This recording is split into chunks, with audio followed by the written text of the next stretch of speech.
Hey y'all, how's everybody doing? I'm burning up. Okay, so I tried on 3 different occasions on the walk down here from my office to my car. Look at my fried looking hair. Y'all, I want y'all to know that I rolled my hair today, and look at it. This curl was a corkscrew curl. Look, it's just like, what is that? And then this curled under, and now look at it. It's all like, it actually looks kind of good. I wish both sides would do it so it looked like on purpose. Instead, it just looks kind of ratty. How are y'all? Let me get this up just a little bit. There we go. Are we together? Okay, so anyway, I tried 3 different times coming out to the car to record, and it just didn't work. So there you have it. So today you will notice 2 important things. First of all, my fingernail polish matches my shirt exactly. Can you believe that? That is that, oh, it's too white looking over there. Why is it not? There it goes. That's the actual color. It's a mint green. It is not Essie. This is the Mineral Fusion. Mineral Fusion? Yeah. I think that's the brand. Anyway, that I'm using to try to help my little nails back to health. And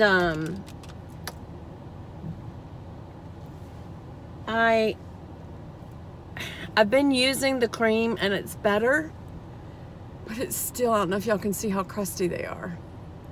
It's not as bad as it was. There's nothing going on underneath the nails, which y'all, no kidding, makes me think it was the nail glue, because I have polish on and it's not itching, nothing's wrong. And by the way, the other polish was Chanel. It was not a all natural. And I don't know much about Chanel polish, to be honest with you, but I wore my famous blue that I love to wear, and it did not cause any kind of like blistering or scrape, it getting dry or anything like that. And now I'm using this color, and it doesn't look any like the fingertips. It's hard to put it close to you because when I do that, it gets brighter. But it's not causing any problem like that. So I don't think it's the nail polish, even though they said you can get a systemic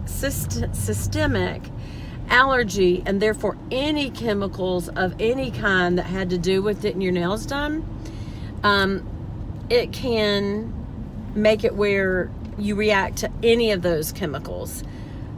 But and you have to be careful, because allergies are serious. You never know when you can have an anaphylactic response. And what that means is your body responds by swelling tissue, and your lungs close, your tongue gets thicker, you itch all over. It's really awful. And but it's life-threatening because it can shut down your windpipe and your lungs.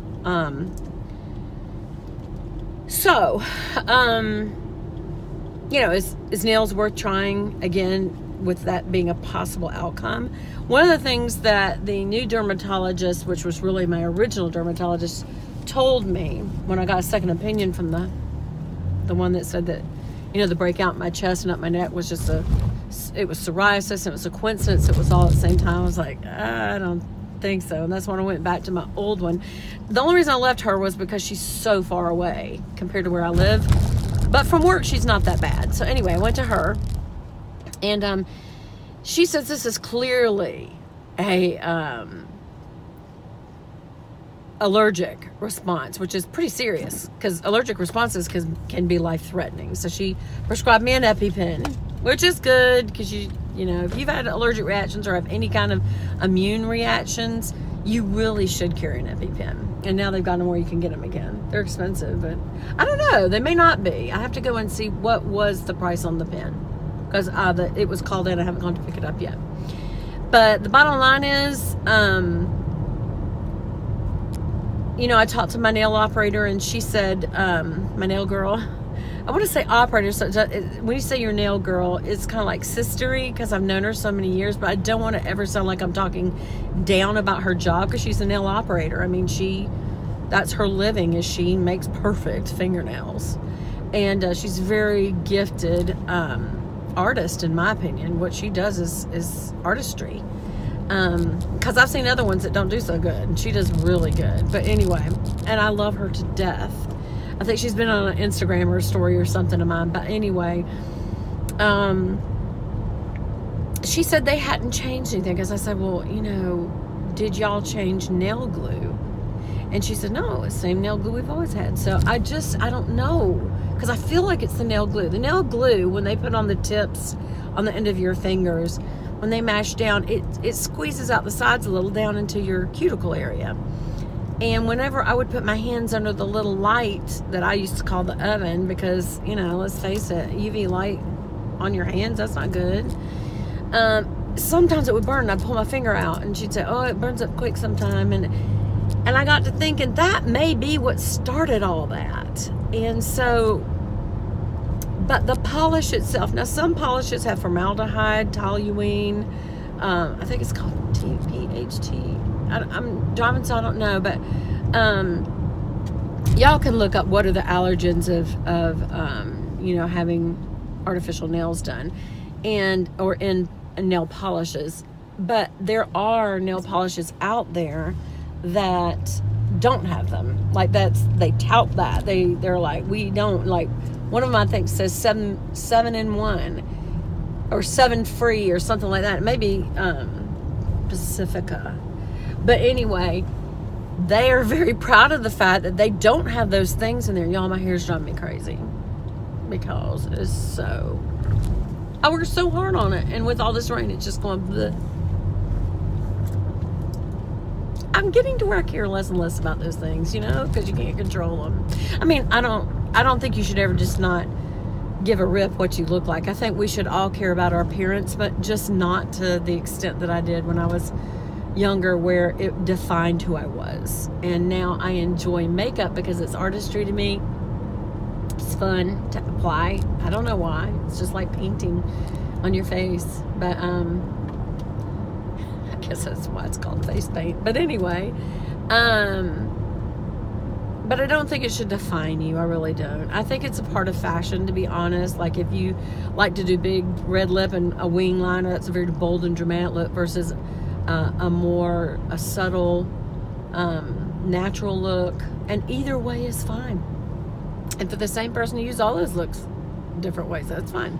That's what I like to do. But I just don't think that we should define ourselves completely by the way we look. I know when we're young we do, don't we? Didn't we all define ourselves by, trying to get an outfit together, whether it was from Target or Nordstrom, and you just wanted to get a certain look. But what you really define by as you grow up is how you act. And in particular, how you treat others. That is what actually defines you to other people. How you treat them and how they see you treat other people is what will define you. And it doesn't matter what you wear. You could wear crazy looking outfits and treat people with love and respect, and you're going to be loved and respected. Or you can wear the most expensive clothes, most conservative or outlandish, just where your whole look is wrapped up, put together, fashion forward. But if you treat other people, talk down to them, or treat them with a disrespect or an uncaring attitude, people are not going to have respect for you or like you, because everybody wants to be liked. Everybody wants to feel valuable in this world. Everybody. We all do. And so when we see someone treat another person badly, we relate in the sense of how that would feel if it were us, and that is how you're going to be viewed. And it's very hard to undo it once you do it, once you do something that really ticks people off, it's hard to get it back. My husband used to say, just because you can doesn't mean you should. And just because it comes to mind doesn't mean it should come to mouth. He was always teaching the kids this. Oh, y'all, I'm so sorry about this. That was a blood blister, and I know it's gross. I keep forgetting it's there. Sorry to gross you out. Anyway, because it's important that you watch what you say, because you can always apologize, but the person never forgets what you said. If they're extremely mature and godly, I think they probably could, but there's not many of us that up there as far as God is able to forgive and forget perfectly, meaning the Bible says he forgets it as far as the east is from the west. And if that's in a straight line, as far as the east goes that way and the west goes that way, and they're not on a sphere, they never meet. And so that means God's forgotten. It's out of sight, it's out of mind, it's unrecorded. Well, I won't say it's unrecorded, because we do hear talk about our judgment and for the deeds we've done in life, and that Christ is our judgment. So there's obviously a judgment of our life and actions, thoughts, words, and deeds, everything. But for what penalty may have come from it, Christ is our judgment, meaning he is whatever we would have suffered, he took. So he's our judgment. So we're still getting into heaven, but where we are in heaven, maybe some sort of I won't call it a rank, but maybe it may differentiate in some way. I don't know how. And I don't think God would be so unfair as to say, well, you did this in life, so for eternity you're going to be this. I don't think he's like that. But I think that certainly it definitely does define how many crowns we get for what we've done in this life that is good. It's how many we get to bestow at Christ's feet. So that's certainly something you would want to do. I know that went really deep, and the scriptures for all of that are like, what are you talking about? Some people know you know what I'm talking about, but if you don't and you want to ask a question, that's fine. Put it this way. Yes, you want to do good deeds. You want to do the work of the Lord. Does that get you into heaven? No, but when you get to heaven, does it matter? I think yes. I think that God says, wow, I really appreciate all the love of your heart that you did on earth. And we're going to work in heaven. It just won't be toil. And that's something. It won't be something we don't enjoy. It'll be something we'll love.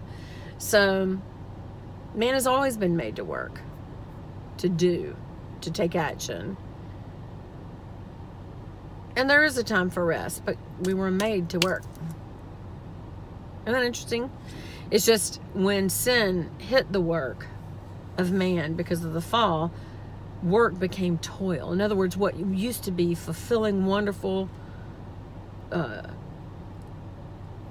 creative, collaborative, it turned into toil.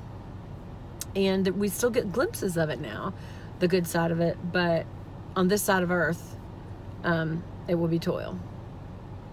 I'm getting into so many scriptures right here that I wonder if y'all are going, where's that? And where's that? And where's that? But if you want to ask me, we can look it up together. So comment below. Anyway, I love you guys. I'll talk to you soon. Bye.